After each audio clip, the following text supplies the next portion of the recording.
All right, hello to everyone, and you've got me live. Just hearing some audio feedback, so I'll just turn down the volume, and I see that Chris is watching. Won't spend too much time here, but I thought I'd run through a couple of my more recent projects.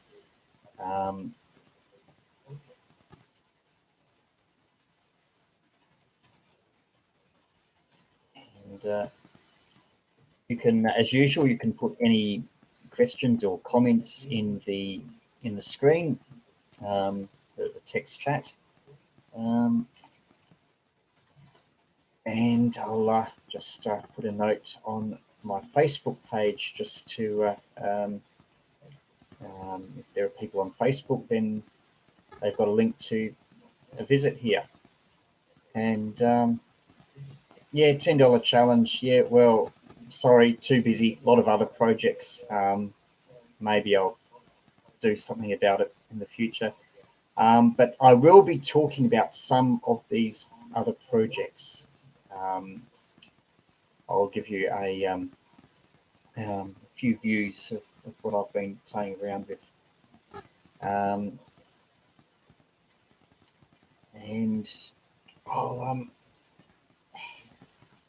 The light isn't very good in here, but I'll just turn the camera towards some of them. I've always wanted to build some walkie-talkies. I have built quite small transceivers, but this might be the basis of something. Anyway, more on that a little bit later. Hello to Randy, AB9GO, and VK3YE, and good to have you on. And Chris, noting that your mobile 40 meters CW setup. Excellent. I have worked, I think, one station whilst they were mobile on 40 meters. Now, Laird Nigel, do I know Peter VK3PB? Now, I think I've Peter Barrett. Yeah, I think I have met Peter once at a Hamfest. Must have been about 15 so. And I think Peter does, or he did, one of the ham radio shows. Have you considered to send some of your articles to the WIA magazine? Well, I've written probably about maybe 100 articles for the WIA magazine. There's a list on my website of articles that have been published and the issues. I have sent quite a lot of articles into the magazine. They do have a bit of a backlog, so I'm at the moment. So I'll wait for them to work through that, and then they can. Then I might send some more in, but because for others overseas, the magazine used to be 11 issues a year. It's sort of dropped down to 6, so it doesn't require as much material as it used to. And hello to Portugal with Joe. And like that, you like experimenting. That's from CT2IZO. So good to have you here. And there's 15 people watching, so that's pretty good. It's as you might have noticed, it's fairly been fairly cold here in Melbourne. Winter has finally hit us, and I think the forecast today is 30 millimeters tomorrow. So haven't been doing portable QRP. I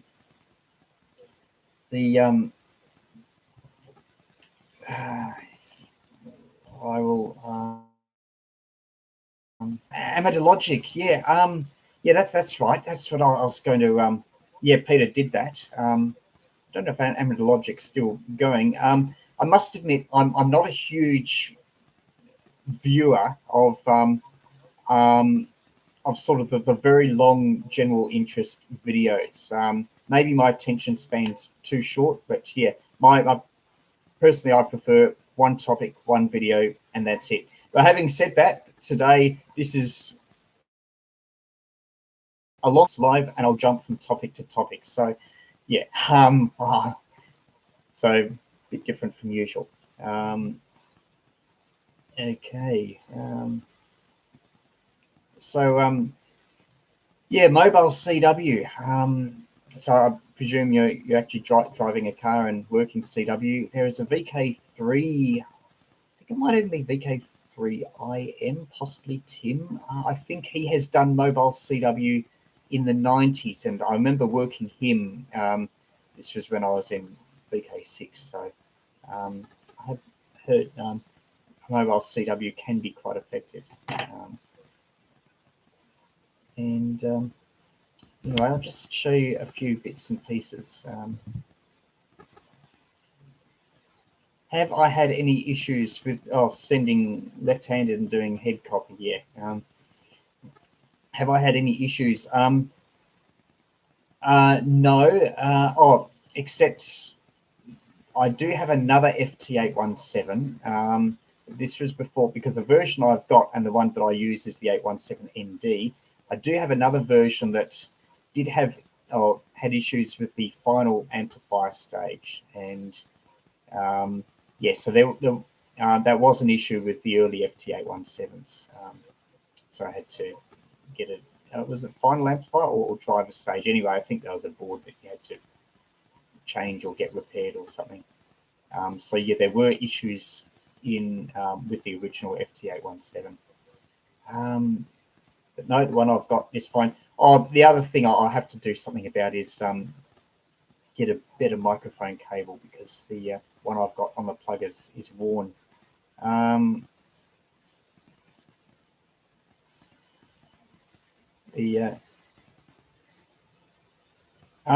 Drew did very good, yeah. And hello too. Just joining the chat. VK2 YC2 VOT. Selamat pagi, apa kabar? So good to have someone from Indonesia, and 22 people viewing. And if you've just joined, I'm Peter, VK3YE. AK3YE is my American call sign, and it's live questions and answers. People sometimes ask, when are you live? And the answer is occasionally at irregular intervals. And I tend to do it as an impulse thing. Like I've only, haven't been up very long today. I thought, oh, well, I haven't been live for a while, so I'll go live and answer a few questions. As far as I'm a member of the Real HF group. Okay, very good.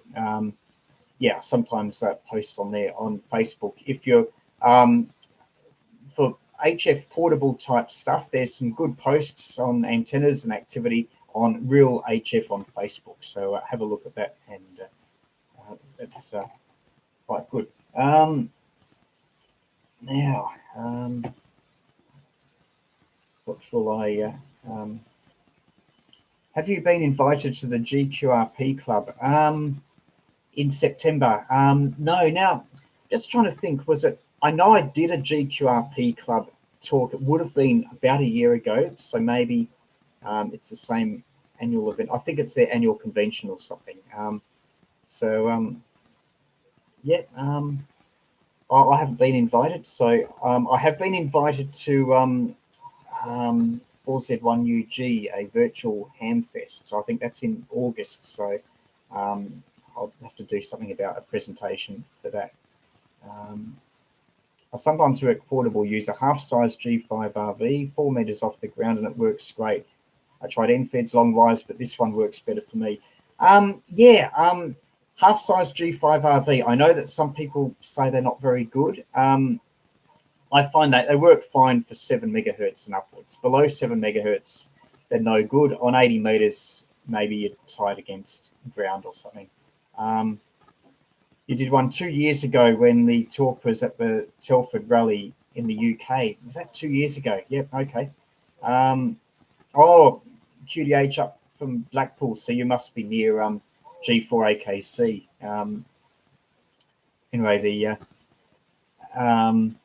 Yeah, I used a half-size G5RV. This was when I was living in Canberra, and I was living in an apartment, so I had a long balcony, but didn't have any land, unlike now where I've got a yard. But anyway, back then the balcony was, I don't know, it was maybe 10 meters long, something like that. Anyway, I had a half-size G5RV up in the middle of that, and that worked quite well, and even worked some DX on 20 meters with QRP. And then for 80 meters, I used a magnetic loop indoors. And hello to George, GM0SYU. Good to have you watching. And are you related to Bob Parker, who made the ESR meter? No, I'm not. Bob Parker, I think it's in Sydney. Yep, no, name certainly rings a bell. When was I in Canberra, Chris? I was in Canberra only for 3 years, from 95 to 98. It was VK1 PK then. And then got a job down here and moved, and been in Melbourne ever since. What was I going to mention? Anyway, I should mention on the books, yes, put out a new, relatively new book. It's been out for about a month as an ebook, and that's mainly pitched for the United States. It's called Ham Radio Get Started. So it's like a beginner guide to amateur radio. It's very similar to the Australian book I've got, the Australian Ham Radio Handbook. But that one's biased towards Australia. This one is towards the US. Anyway, it's called Ham Radio Get Started. And there's now a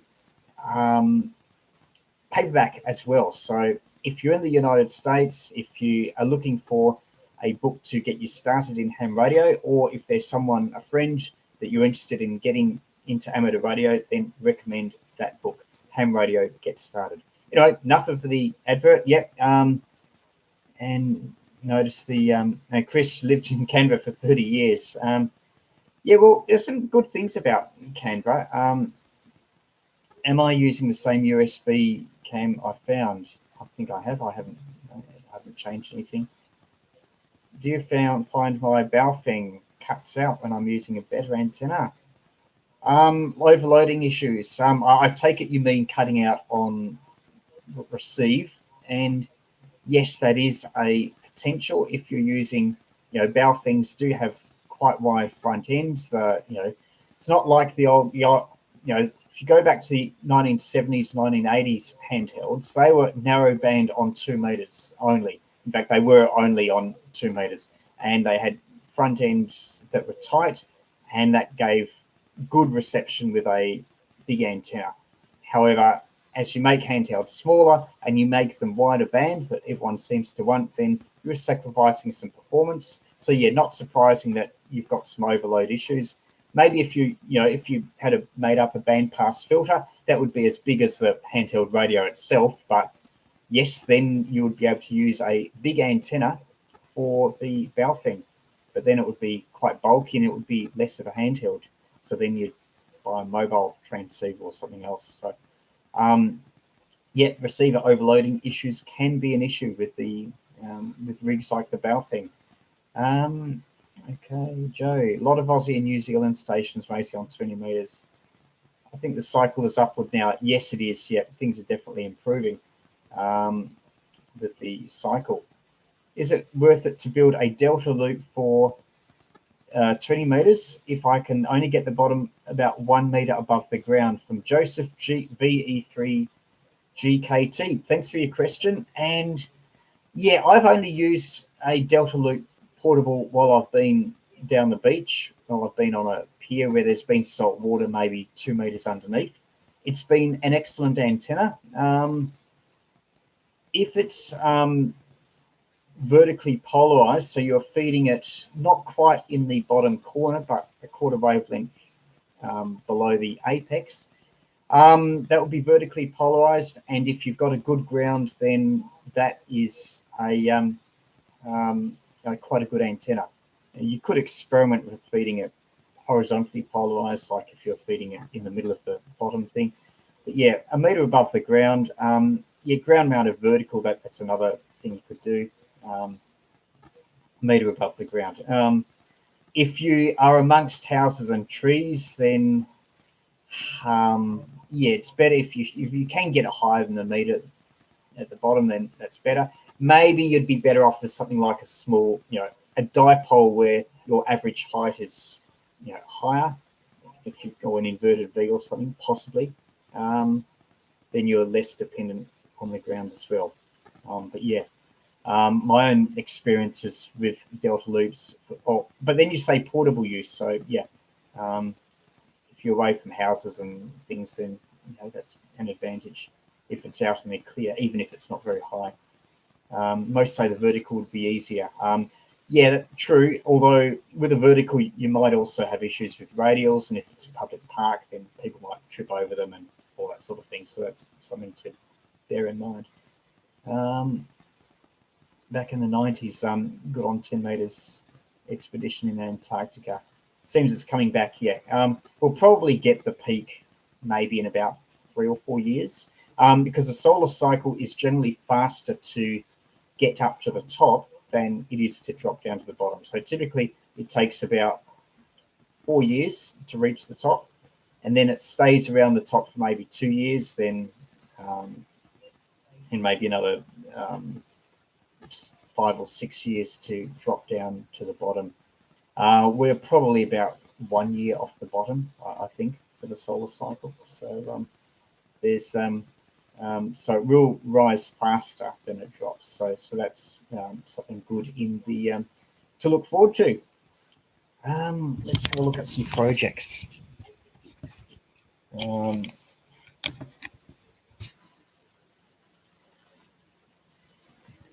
This is only a very rough prototype.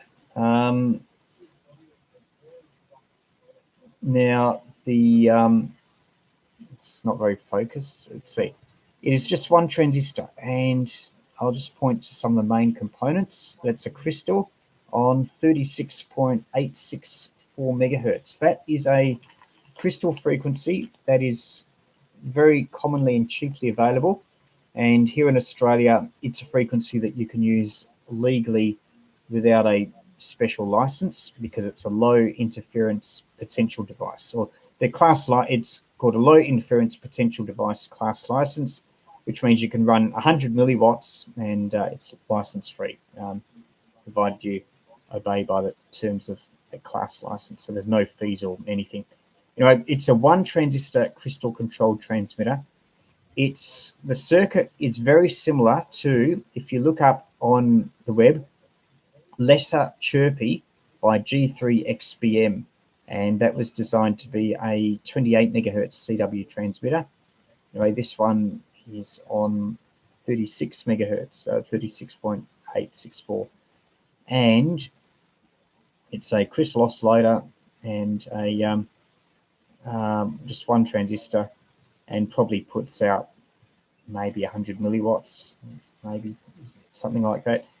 Anyway, I'm modulating it. I've been doing some experiments with AM, and the modulator is, as you can see on this printed circuit board, is an LM36 audio amplifier. It's called the Champ. It's a kit that you can buy from JCar, but you can also buy off eBay other LM36 modules, like I'm pointing to here, that are pre-assembled. Anyway, this amplifier is just forms the AM modulator, so is wired to an electret microphone you see here. Anyway, this produces about 100 milliwatts of AM, so you can so it could be the basis of a simple AM walkie-talkie or something like that. So that's the transmitter part. Anyway, there have since been some questions. Chris, any idea on the losses of an end-fed match network versus center-fed? There will be a small loss. However, I did a video of measuring the losses of antenna couplers, of L matches, and have a look at the video. What I did was I put, my method was, first of all, took a transceiver and measured its RF output power, and it was 5 watts or whatever it was. Then I got 2 L-match antenna couplers and connected them back to back. So I was then transforming it from 50 ohm from the transceiver up to a high impedance, then high impedance back to a low impedance. So I had those back-to-back antenna couplers connected between the transceiver and the RF power meter, and I measured the output power from it. Anyway, the loss was very small. It was like, I think it was like what, 1 dB or something. And when you divide it by 2, since you're only using one of the L matches, it was like 0.5 dB. Yes, there is a small amount of loss, but it is very small, and so I think it works fine. So I hope that answers your question, Chris. Joe, yes, 3 meg ceramic resonators. Yes, on divide by 2. Yep, should be good fun. Hello to Costa Rica, TI3IES. Yeah, 10 meters has been good. Yeah, sporadic E season in the Northern Hemisphere. So you've probably seen my videos during summer where I just go with a little magnetic loop and go down the beach and work interstate stations. So yeah, I think it would be similar to working into the US from Costa Rica or somewhere. And also North America to the south of Chile, yeah. On a band like 10 meters, north and south is better than the east and west. At least, like when HF bands open, you get north-south before east and west. And here in Australia, we get that where we hear JAs on 15 meters before Europeans and Americans. Lobby Lloyd, is there much activity or interest 40.66 to 41 LIPD in Melbourne? Not that I know of, but there is a Facebook group on LIPD. But I think around 40.66, I think that's a section of the LIPD where you can run 1 watt for memory.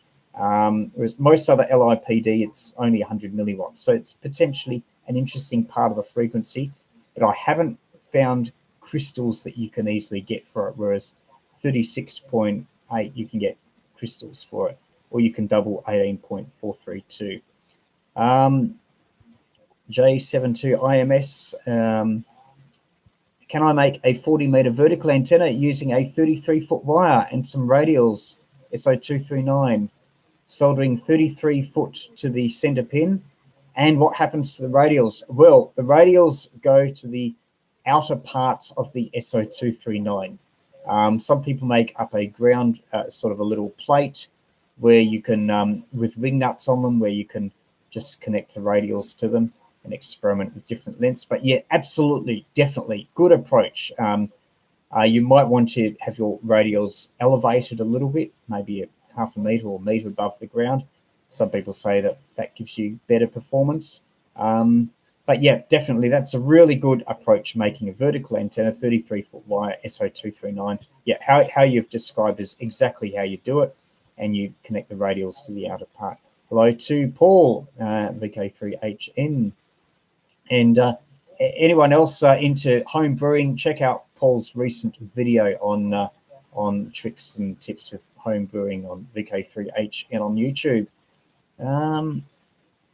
As far as a Ballon, no. Well, the impedance of a 40-foot vertical antenna, I think if it is just a ground plane, I think it's something like 35 ohm, which is a reasonable match into 50 ohm coax. It's an unbalanced antenna, so is the coax. So no, I wouldn't use a Ballon on that. But what you could do is,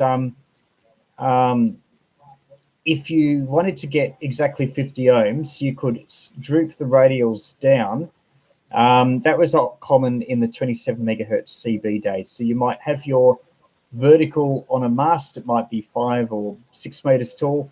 And then if you have the radials drooping down maybe 45 degrees to the horizontal, that will increase the impedance of the antenna to exactly 50 ohms. So then you can connect coax cables straight to it. So, yep. So that's a good approach, and a lot of DXs use that. So that should work quite successful for you. Okay, for those who've just joined, I'm Peter, VK3YE, and you've got me live, and you can ask questions in the text chat. And what you're seeing now is a AM transmitter for 36 megahertz. So you can put in another crystal and convert it to either 27 megahertz or 28 megahertz. What transistors are you modulating? Well, this transistor here is a 2N3904. Basic small signal type transistor, but you can use a BC548 or a 2N2222. So just a small signal NPN transistor. Now what you're seeing here is a commercially made super regenerative receiver. It's a walkie-talkie that Dick Smith Electronics sold in the early 1980s. And this was the first radio transceiver of any type that I had.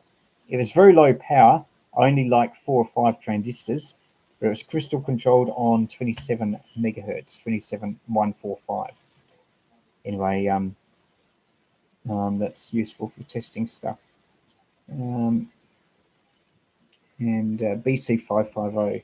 Okay, not familiar with that transistor, but yep, should work if it's like the 548. Now over here, now there's a bit extra light, so I'll just drop the light.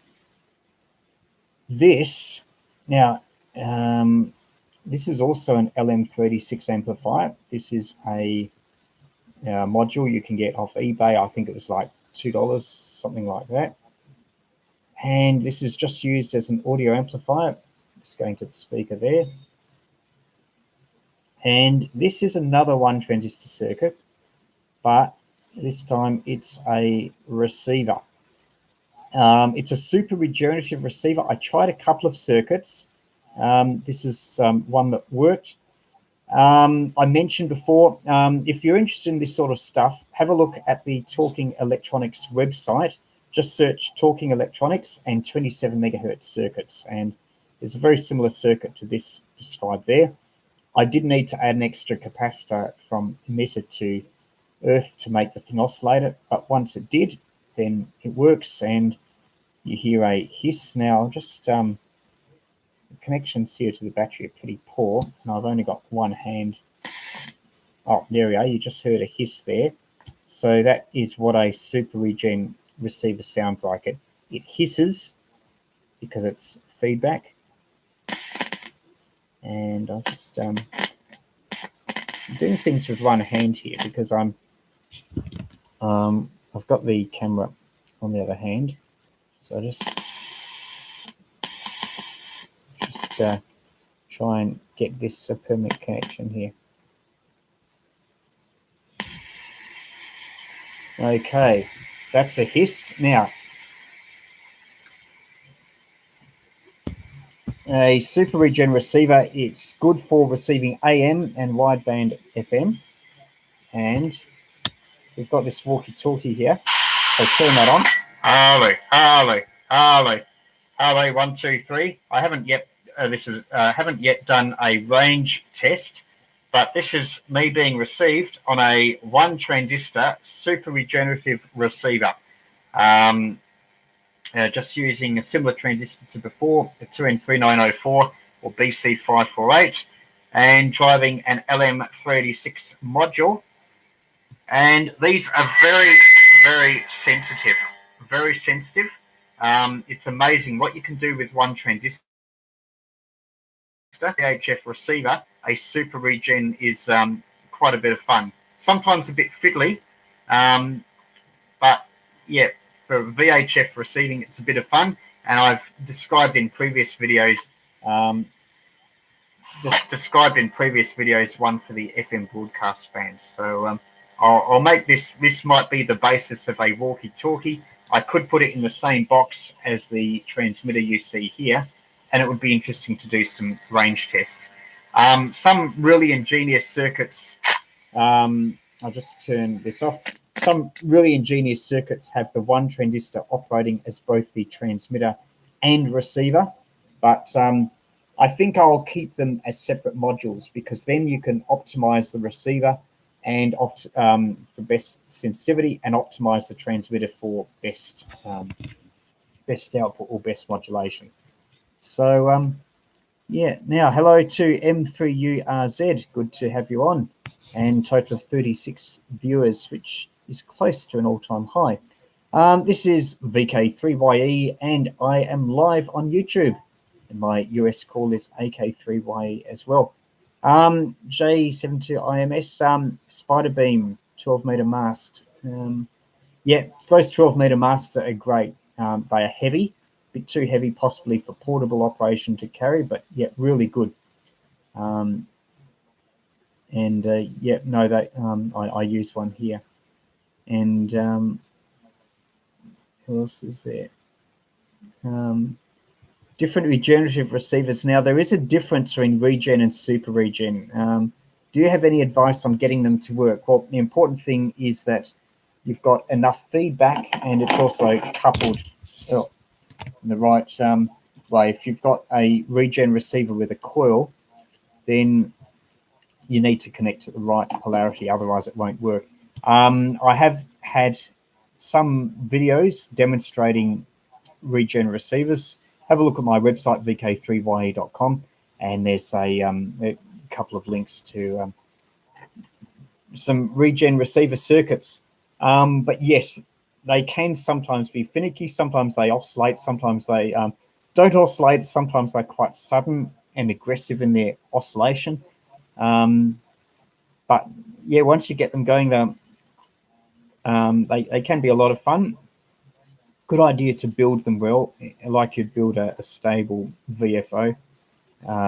Good shielding, keep your wires short, voltage regulation if you can, and antenna coupling. That's another thing. If you try and if your antenna coupling to the receiver is too tight, then that might cause it to not oscillate. So you might need to loosen your antenna coupling.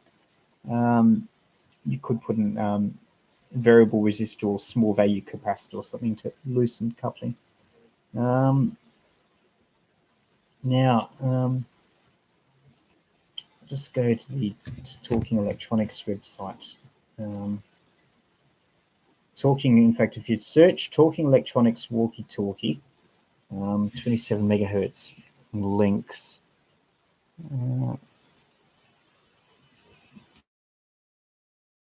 Yeah. It's a big long page, Talking Electronics website, a lot of stuff to do with remote control. Then later on it talks about walkie-talkies. And anyway, there's some really good circuits I suggest that you build with 27. And there's some good technical explanations as well. In fact, all of the Talking Electronics is worth watching for that sort of stuff. FM wireless microphones. The Talking Electronics books are somewhat of a legend in Australia because of the bug kits and other kits. 35mm film canister and a 2N3019. Yeah, that's what I did with one of my receivers, and that worked fine. Some receivers have a RF preamp that can provide some isolation between the oscillating detector and the antenna. So that's sometimes a good thing. Okay, a problem. 40-meter mag loop using Coax, but I don't have money to buy a high voltage capacitor. Well, you could use, if you you could even use the Coax as the capacitor. I've done a video of that. That will only work on a single frequency and a narrow bandwidth. You could then use some bits of printed circuit board material as a capacitor. It could be in parallel, or it could be your only capacitor. And if you adjust the spacing, then you should be able to get enough capacitance to bring the loop into resonance. Some people have used Coke cans, I think. So yeah, flat bits of metal, printed circuit board material, much easier to build a single band loop and form a capacitor out of something. you could maybe even use sliding cans of different size. One transistor reflex radio. Yep, I've tried them as well. Quite good performance. They can be even more finicky than regens, especially if they're regen reflex. And you're able to tune AM HF aircraft transmissions. Yeah. Oh, there we are. The answer's already been, question's already been answered about the circuit boards and the mag loop. Can I use foil to make capacitance? I have the Coax T connector. Never tried it. It might work. Although you do have very high voltages at the top of magnetic loops. So if you're using much power, you might blow it up, and yeah, copper boards would be better. Yeah, I agree. Okay, this is Ask Me Anything, and I'm Peter VK3YE. What about tube, inside tube as a capacitor? Yes, yeah, that certainly works. There's also an approach some people have called a trombone capacitor, where there's two tubes or drink cans or something, and then drink can inside a baked bean tin or something like that. But yeah, no, there's an arrangement where you've got a U-shaped thing, and then there's two inner bits that slide in that, so you can definitely do that.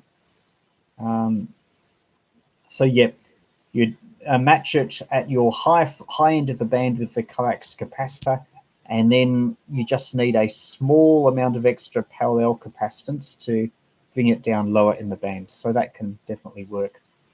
So yeah, good approach there.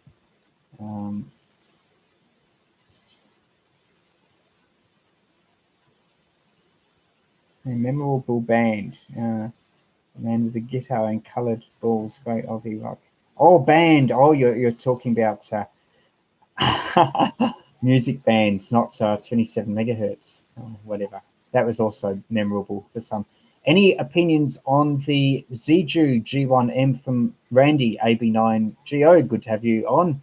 And unfortunately, I've not used it, so no comments for me. Hopefully, others can chip in there.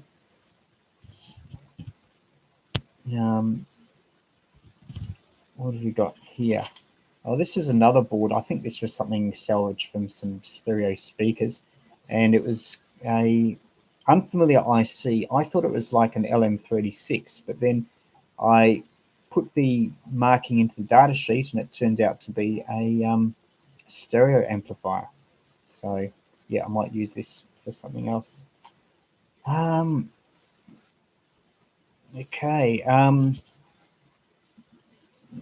101 blog. Better to make a butterfly capacitor. That's a good approach.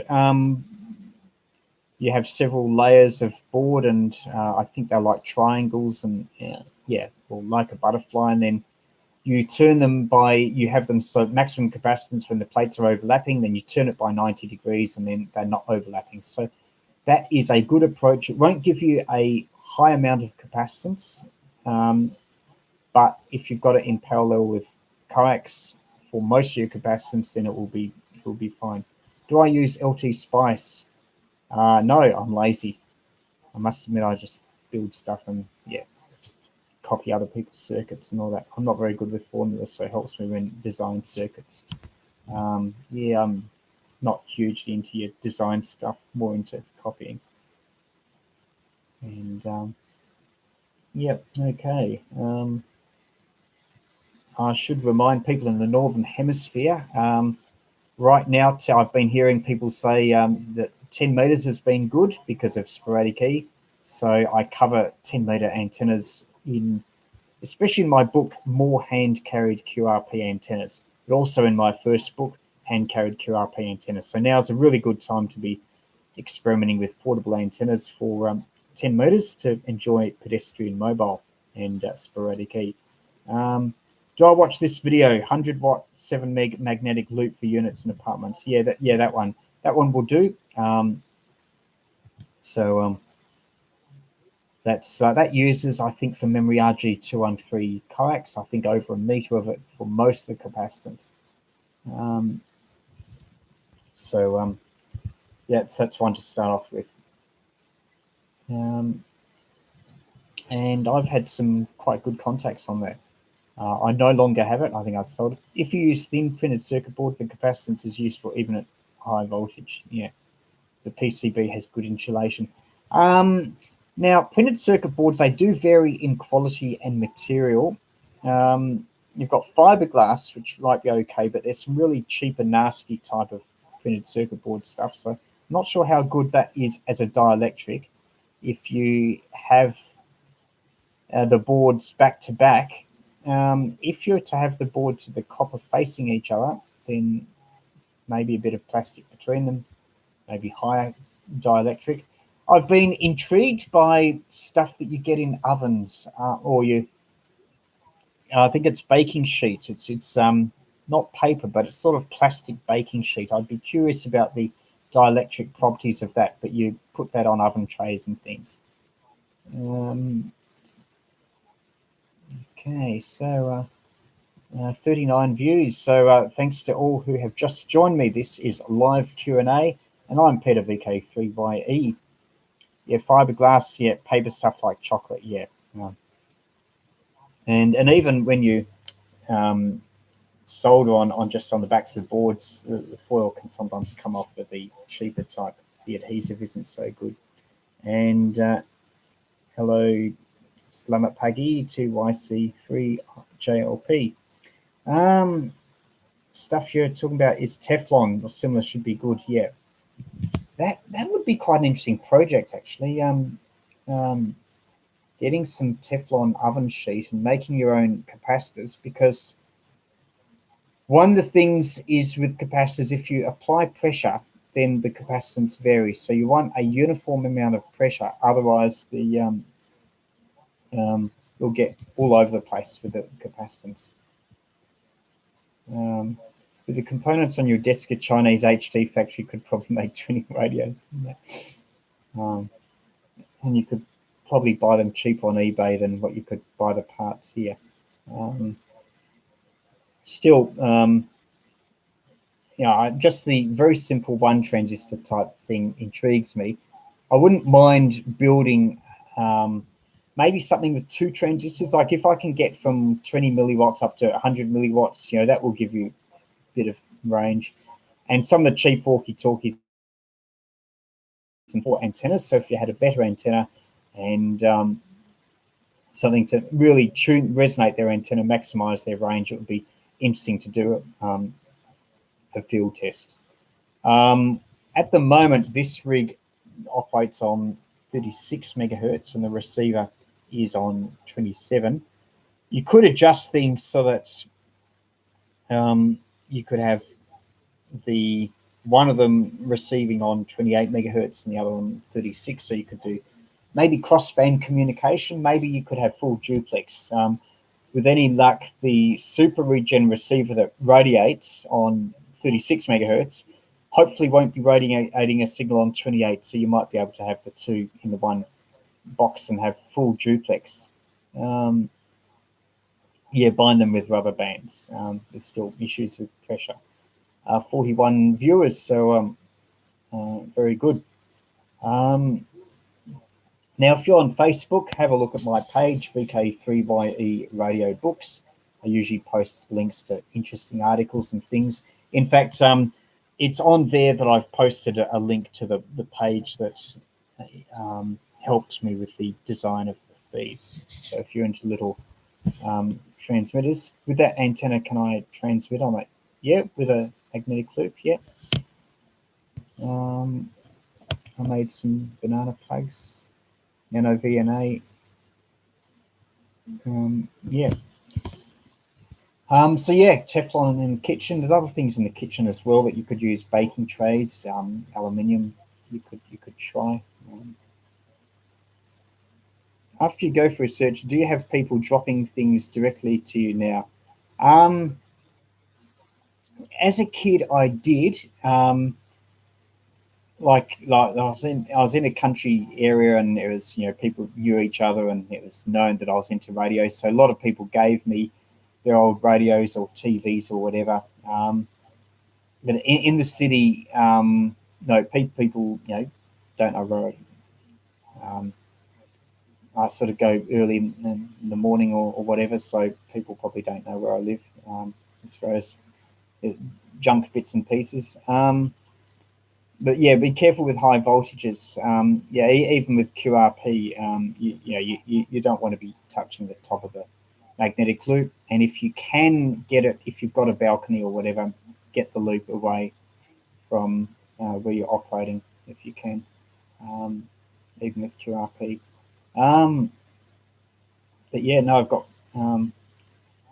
plenty of bits and pieces and Hamfest as well. Now, of course, we are back in lockdown here in Melbourne. So we had a short time where we could go out and there were a couple of Hamfests. I did a video on the Moorabbin Hamfest. But now we're back into lockdown, so we don't have special events. Anyway, hello to KE0WQB. I love to build radios from scratch too. Make sure that you watch Paul VK3YE's recent video on that. And voltage rating on capacitance per foot, yeah. Bigger cable is better. So you wouldn't use RG58 for a capacitor on your magnetic loop. If you can, you'd go for something like RG6 that Chris suggests, or RG213. Maybe if it was like a milliwatt beacon or whisper beacon, you might know. That would be a very simple project to build. In fact, you could build the whole loop out of RG58. You'd have RG58, the outer bit for your main loop, using the braid. There'd be a bit more loss probably than if it was pure copper. Then a bit of RG58 for your capacitor on the top, and then another bit of RG58 for your loop in the middle. So yeah, could certainly build a magnetic loop out of RG58 if you're just using real QRP stuff, like a whisper beacon. Wouldn't be the most efficient, but it would be picked up far and wide. 45 viewers. If you've just joined, I'm Peter VK3YE, and it's live Q&A, so you can ask me anything.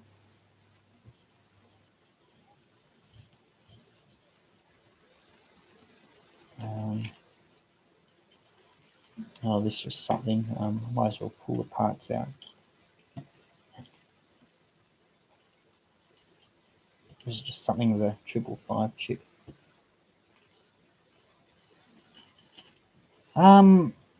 What recent videos?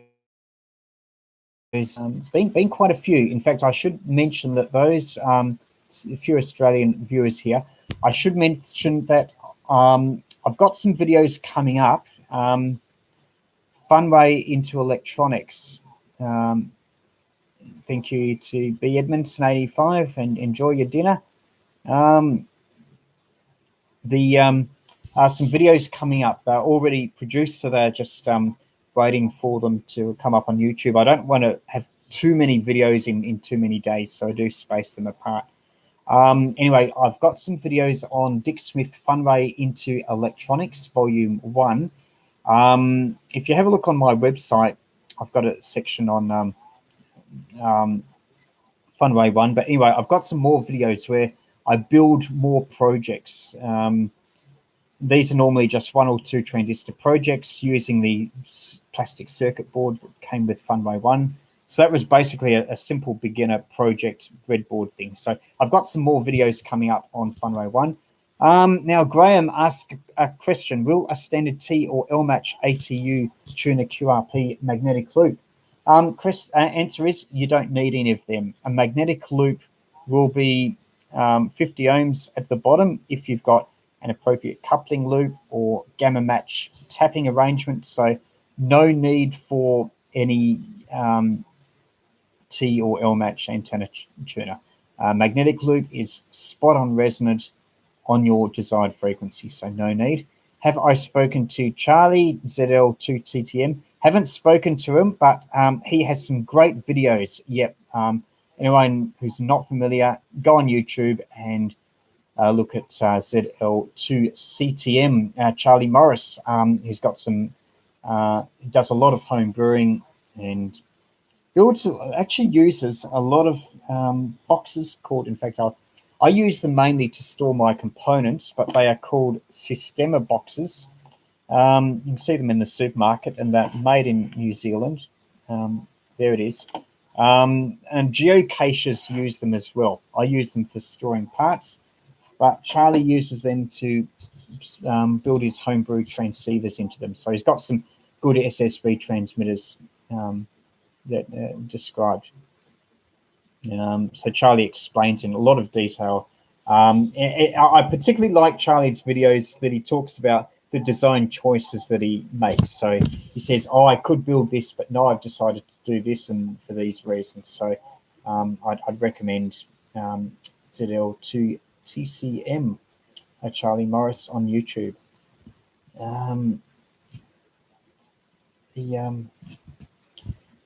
So yeah, coming up, I've got some Funway 1 videos. Let's have a look at other videos I've got coming up. If I'm now, I've got one coming up. It's probably in about 4 days. Frequency reactance nomographs. This goes back into before you had web calculators and things. This is a mathematical or graphical way of determining the resonant frequency of tuned circuits, and that was common where you had a fancy graph with lots of lines everywhere. It'd be amazing wallpaper. Anyway, I've got a video about that coming up in the next few days. And some people like the sounds of birds in my backyard when I'm outside doing videos. So I might actually have a video devoted to bird sounds. I don't know how many people would watch it, but yeah, maybe if I stopped talking and just had bird sounds, people would enjoy it. Might even get more views than videos when I'm talking, so I might try that.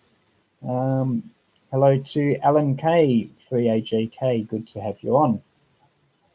This is live on Peter VK3YE, and you can ask a question or put a comment in the chat. Graham, could you have a loop from the end-fed wire post around the ground pin and tune the same as a deal loop? Deal loop? Why? Ground pin. Well, you don't really need to, because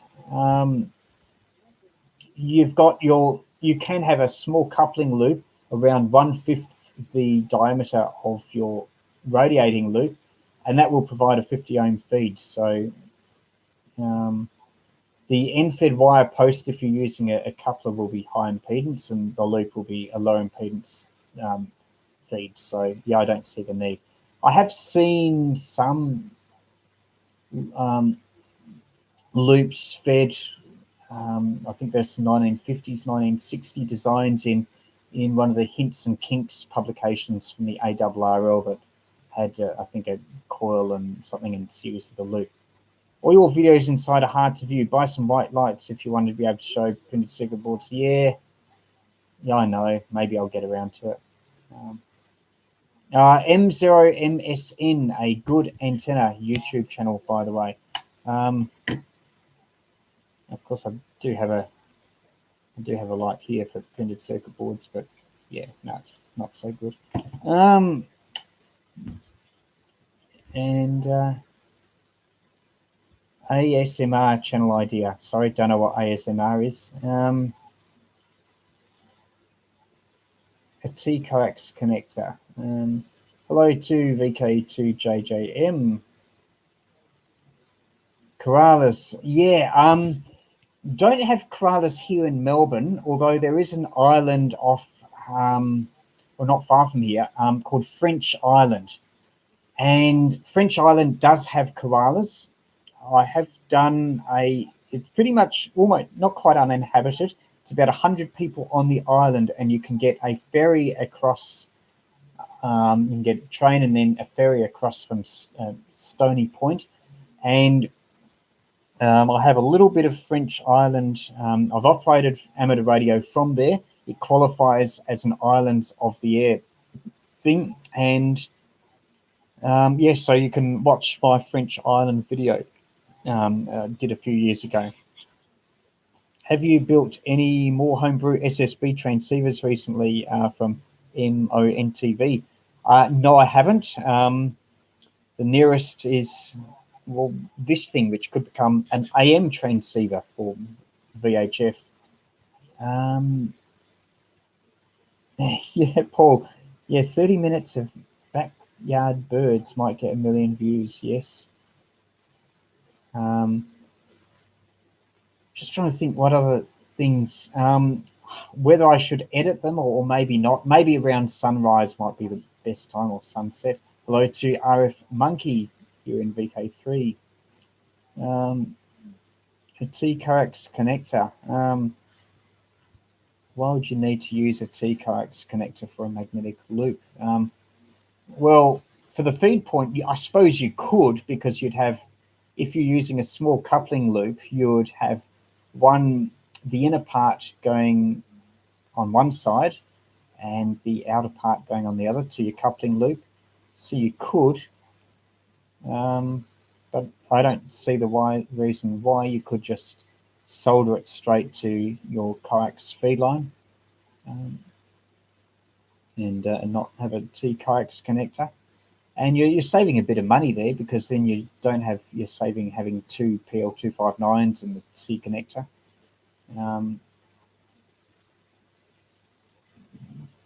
But I can see that if you wanted feed point where you plugged your coax into various antennas, yeah, I can see a reason for having the T connector. Okay, if you've just joined, this is live Q&A. I'm Peter VK3YE, and you can ask your question in the comments.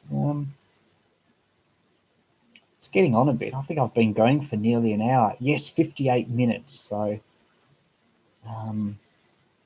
maybe I should have something more to eat and start the day properly.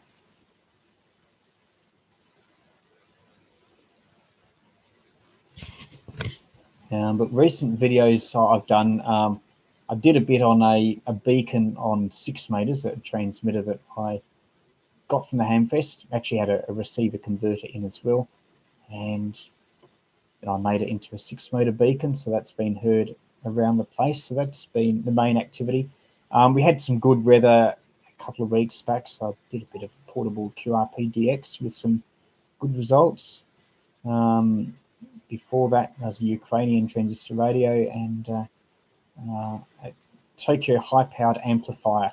I can now run 25 watts on 2 meters SSB, so I should do some portable work maybe when the weather gets better. I should be able to work at several hundred kilometers on 2 meters. Okay. A more complicated rig along with Charlie. Yeah, I should, but I do have a rig that's based on the BitX. It's a built from scratch type unit. You've probably seen it in some of my videos. It's my home station rig. I should probably complete that. Like at the moment, it puts out about 7 or 8 watts. I did find, going through some junk, some 12 to 30 volt DC to DC converters. Hello to Nick, good to have you watching.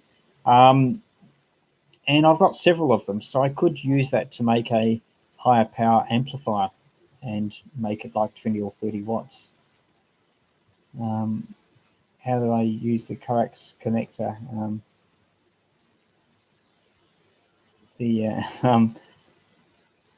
Yeah, well, you normally wouldn't, but you'd have one inside connection going to one if you're using a coupling loop for your magnetic loop, and that's just one way to feed a magnetic loop. You have a loop.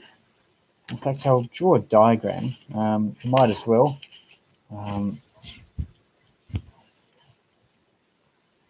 So this is your main loop, continuous loop. with, you might have a variable capacitor at the top. You could have a small coupling loop there. That's about 1/50 diameter. I'll just zoom in, and your two connections there just go straight to your 50 ohm feed line. Now, if you're using a T-type connector like that,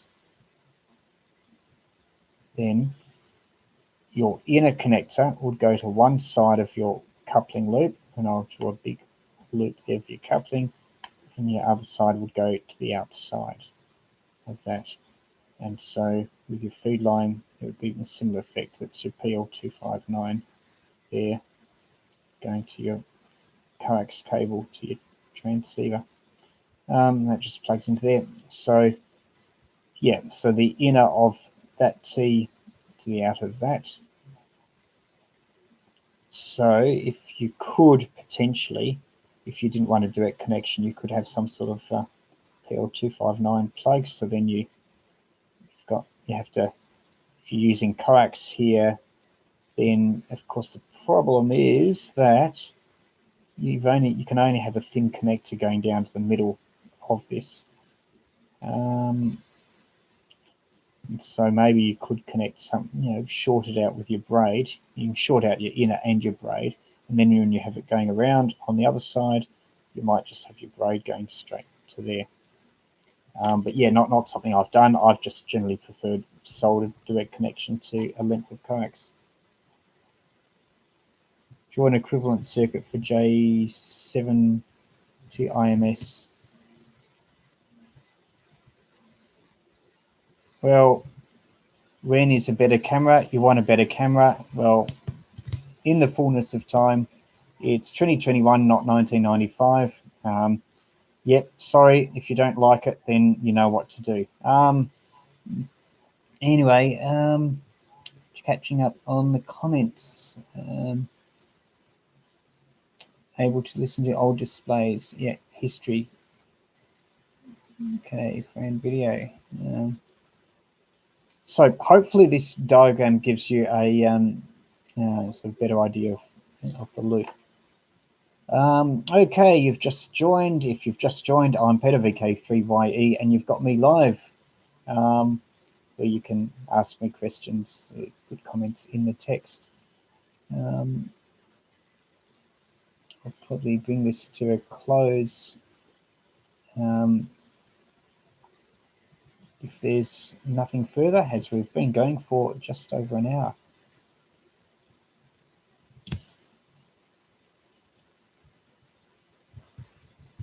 How did you get involved? Yeah. Oh, in ham radio. Yeah, that's a good question. In fact, I can show you something that on my first thing I had was not this exact unit, but this same model of walkie-talkie. So probably typical, like most people start off with crystals, trying to build crystal sets initially with no success. Then simple electronic kits, and then shortwave listening as well, getting a radio that had shortwave bands and hearing signals from all over the world, and then messing around with simple receivers, building stuff. This little walkie-talkie as well. Its range was fairly limited, so I couldn't do much on it, but anyway, it possibly sowed the seed. And at the time, the first one, I could only afford one initially, and it was then got another one later on. These couldn't go very far. This thing I build, maybe this won't be quite a reproduction of this, but it will be a similar technique. A super regen receiver, one transistor, and then a transistor here. But since I'm not limited to a 9-volt battery, maybe I'll run it off 12 volts and maybe add another stage and have a bit more power. Like even if you run 100 milliwatts, that is significantly more power than something like this. So this would be, was it fun working with latest Yaesu Dick's with gear. Did that experience influence you to keep it simple rather than collect the boxes? Well, I was building stuff, a lot before then. So of course, then I did get, when I was working there, I did get the FT817 pretty much straight away, and then the VX5 as a handheld.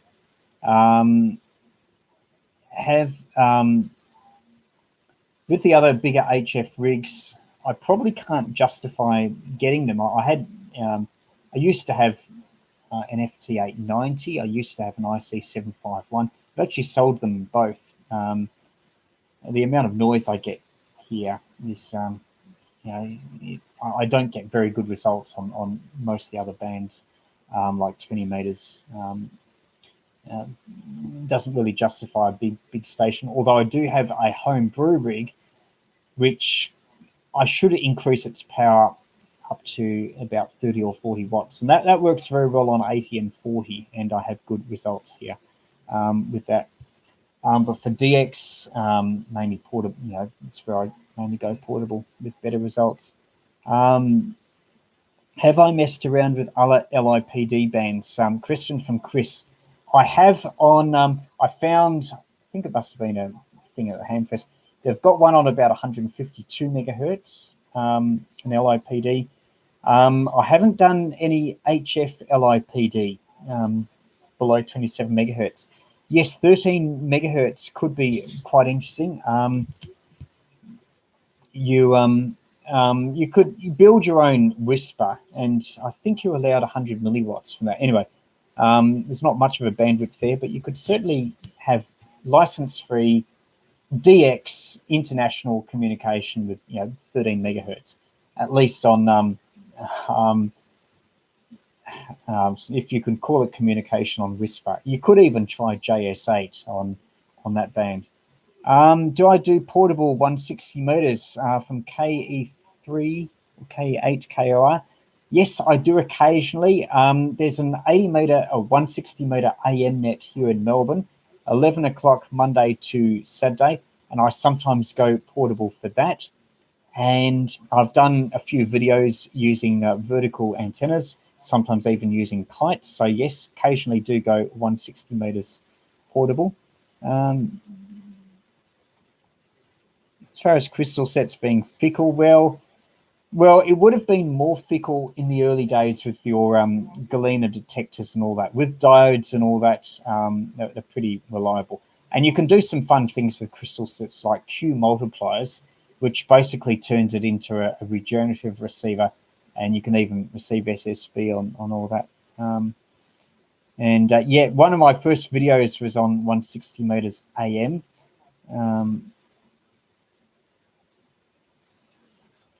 And you could do 13 megahertz set based on card readers. Yes, I think some of the transport ticketing system here uses 13 megahertz. In fact, if you get a transport smart card, I'm just trying to remember, I think I might have done a video with this, and I put it through a dip oscillator, and with that dip oscillator, I was able to find a resonant, a frequency dip. So that indicated that the transport smart card, in fact, here is a transport smart card we use in Melbourne. It's called Mikey. And anyway, that had a tuned circuit that could resonate on 13 megahertz or something. And you could make a little thing so that if you put the smart card near the dip oscillator, the meter needle would go down. So you could make a little detector circuit, and that could open your gate if you put a card near it.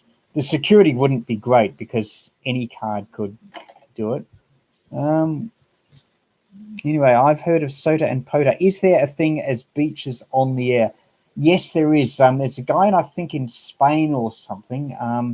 It's on Facebook. Now, with summits of the air and parks on the air, there's quite a rigorous arrangement in how they define what is a summit. So it's got to be a certain prominence. What is a park? There's big, long lists. Whereas I think beaches of the air is more open-ended. So I don't think there's very clear definition as to how you define a beach. So it's all a bit arbitrary. Like where I am here, I could walk for 20 kilometers and it's almost unbroken beach. Although there's a different suburb and a different life-saving club and a different yacht club, is that defined as a different beach? I don't know. I haven't gone into it myself. A few people in Australia have. And they also, they've got an optional thing where I think it's a bit like Patreon where they want cash donations or something for it. So you can also donate to Beaches of the Air. So yeah, have a look at it on Facebook, and I think there's also a website for Beaches of the Air.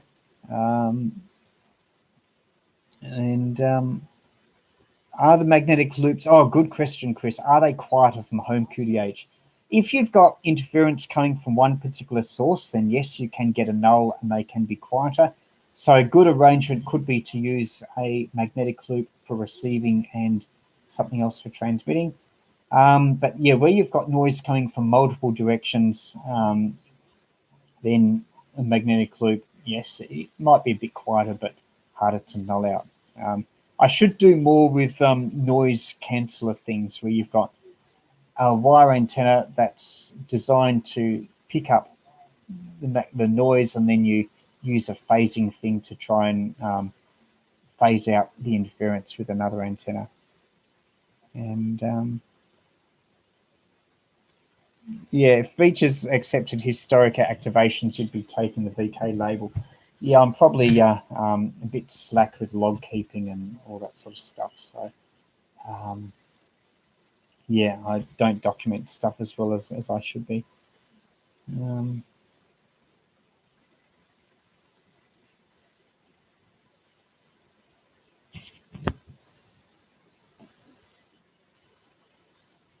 Okay. So, I think I've answered all your questions. Yep. Yeah, there's VKFF and WWF. Yeah, it's quite confusing. But yeah, one thing about the VK WWFF thing, it's nothing to do with heavyweight boxing. Is the you don't, if you're a chaser. I did a video on this. You might be, even if you haven't kept very good logging, you might be able to qualify for awards even if you are not, even if you haven't been consciously chasing it, if you've worked enough stations in national parks. So I have done a video on WWFF. So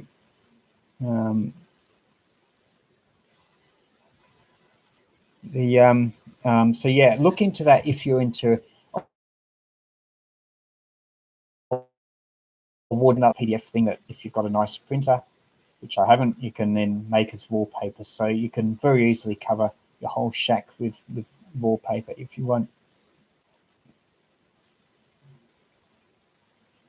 Your beach videos could be mined to reconstruct your logs. Yes, that is true. Although some of the dates that the videos are uploaded might be a day or so after the actual contact, and the times might be a little bit out. If Sota makes you a goat or a sloth, then Bo to make you a beach tower. Yeah. Can you plug the Straight Key Century Club? Okay, well, SKCC, yeah, people hand sent Morse, and pretty much all the Morse I do is hand sent straight keys. So yeah, that's another group. You sometimes hear SKCC activity on 20 meters. I think around 14050 or 14055 or somewhere around there. Junk on the air. Yep, definitely. JOTA, junk on the air. It's like Jamboree of the air, same acronym.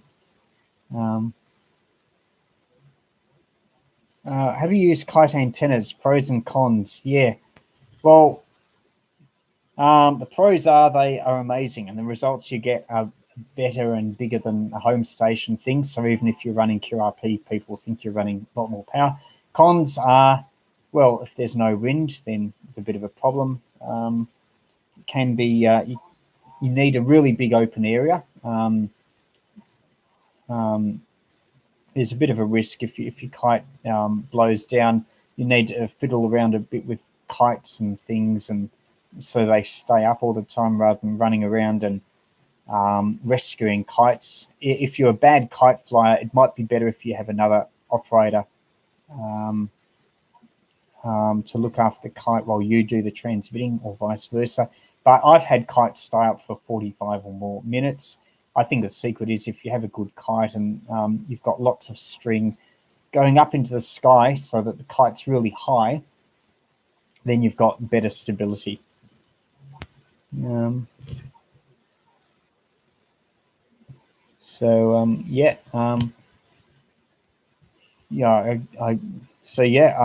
you wanted to operate on a band like 630 meters, then a kite would, or even 160, a kite would be absolutely brilliant. You'd have something like full-sized antenna performance.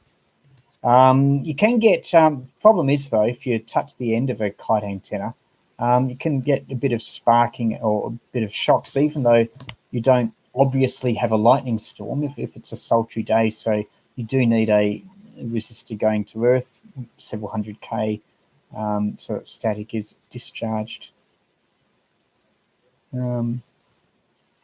SKCC, good way to make contacts on Morse. And that's where one of my really popular videos has been the crystal controlled transmitter stuff, like the 20-watt transmitter video. I get 20 watts from a FET transistor, or 2 transistors. So the main disadvantage is you're crystal controlled, but with that amount of power, you'll have a good signal, and if people can hear you, then people give you a reply.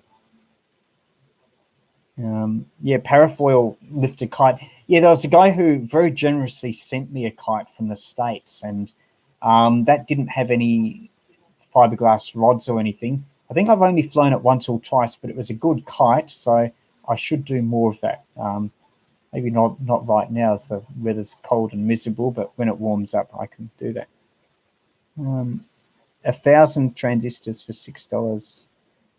There is a thing called the 2N2222 challenge. It was based out of the United States, one of their online QRP clubs, and there's no restriction on the number of transistors, but they all had to be 2N2222s, and that was for absolutely everything, whether it was a receiver or the transmitter.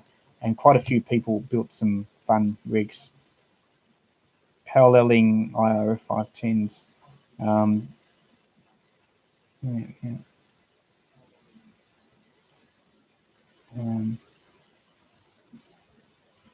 So yeah, with your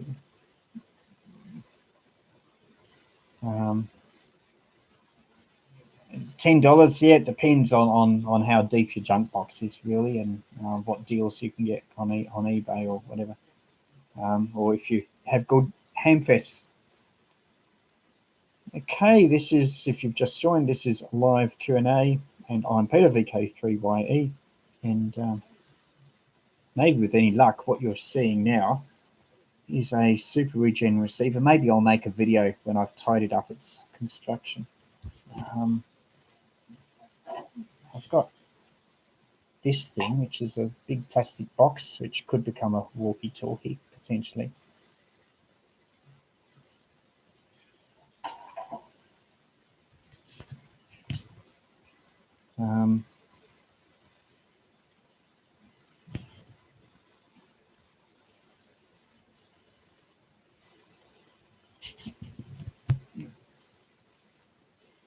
Okay, hello to Vojislav. Glad that you enjoyed the videos, and I was having a look at my videos, and I'm not quite, I think I've got something like 960 videos, so not sure when it's going to be 1,000, but anyway, have a look at some of my old video archives. I just search random things in YouTube, and my call sign VK3YE, And yeah, there's quite a few videos that I haven't talked about lately, but yeah, you might find some interesting topics there. And also, there's my website, VK3YE.com.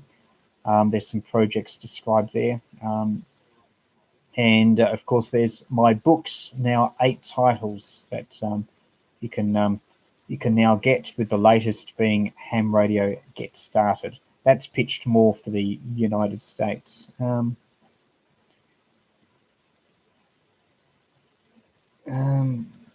Yeah, well, those SI chips are $1 or less, yeah, if you include the Arduino and all that. It could be a low power rig. 8-pill IRF 510 boxes could be. Look, you've driven hard. Oh, imagine if you get the bias wrong on the IRF 510. Imagine the fireworks you'd have with 8. Sequentially going bang, bang, bang, bang, bang. Yeah, that would be quite a lot of fun. And how did you learn Morse code? Well, I'm showing my age here, but it was a license requirement for the novice license, and I just learnt it. Like, my mum helped me send Morse to me with a Morse practice oscillator, and the WIA at the time sent Morse practice sessions on 80 meters. In fact, there are still Morse practice sessions on 80 meters, I think, from VK2 a few nights a week.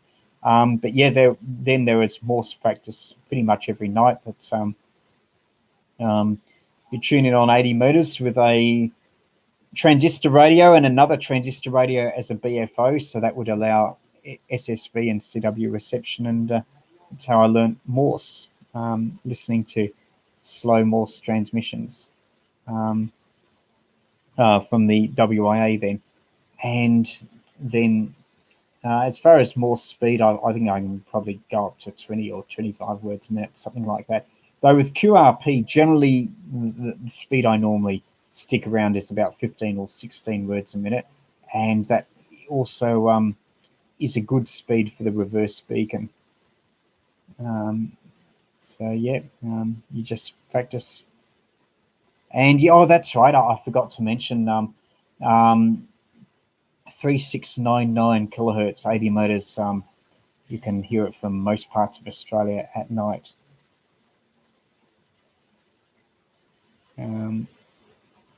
So yes, now I wonder if this qualifies as a $10 transmitter. Like, I've just got a little LM36 module. I think that might have been $2 off eBay. Oh, this is the receiver bit. Probably does. Although the main thing is a slug-tuned coil, and that is sort of probably a bit hard for that. Don't know if you can still get them, maybe on eBay, but is just how you tune this particular thing. So no tuning capacitors here. Fist Down Under net. Yeah, yes, that's another. Yeah, that's a sort of local club here, and yeah, they have an activity session. There's also occasionally some QRP contests and FIST contests, so you can have a look at that. And yeah, the VK3 RCW beacon, Paul, yeah, that's very good if doing tests of VHF equipment and receivers. It's always there. Very good beacon. So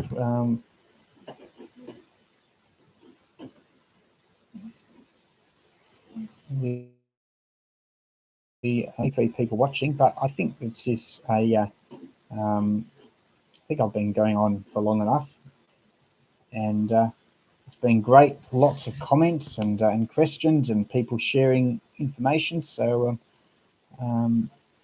yeah. Occasionally we do hear VK7, Northern VK7, but yeah, no, definitely the 80 meter beacon's best for you there, Trent. And when the conditions improve, we'll start to hear the American SKCC guys. I think around this time, actually, in the morning might be a good time on 20 meters to listen for the SKCC, particularly maybe Sunday or Monday morning would be good, our time, to coincide with their weekend. So anyway, yeah, I might might wind it up now, in case there are any last minute questions, and thanks all for watching.